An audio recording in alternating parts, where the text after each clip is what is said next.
perspective, the enemy beach is getting a once-over lightly from the really big stuff. Our naval warship units, battleships, cruisers, and destroyers, and planes are doing everything they can to render the beach suitable for another amphibian landing. Once over, twice over, or as many times over as it takes to convince them. Meanwhile, the landing force arrives and takes station, preparatory to debarking. The LSTs have been directed to discharge inshore of the transport area.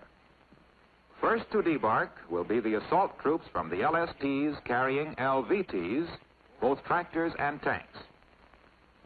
These LSTs maneuver into position, their bow doors already opened, lower the ramp, and out they come.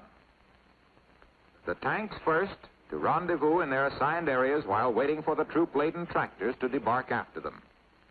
The LSTs discharge their vehicles as quickly as possible so that the LVTs may take station in proper formation and proceed to the line of departure, where, on signal from the control vessel, they will proceed for the beach. While they're on the way in, the LSTs that carried them, now emptied of troops and vehicles, will usually pull out from their debarkation stations to an area further out to sea.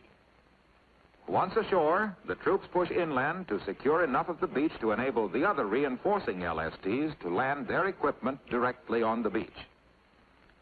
When they are at least a half hour out from the beach, the LSTs open all intakes and start ventilator fans. While on the tank deck, the troops remove the securing chains from the tanks and warm up the motors. So there will be no delay in debarking once their ship hits the beach. For debarking in the face of possible enemy fire is something that all hands want to get done as quickly as possible. And that's where combat unit loading pays off.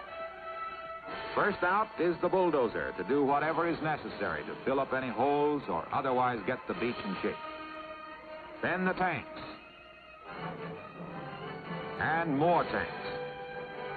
And while they're still coming out, the bulldozer is already leveling a roadway for the tanks to use to help get them inland to back up the troops who made it possible for them to get ashore. If the LST can make a dry beaching, fine. If it can't, it just gets in as close as it can. Now the stuff really rolls ashore, for the beauty of the LST is not in the grace of her lines, but in the fact that she can discharge her cargo fast when the need for speed is paramount. Tanks and more tanks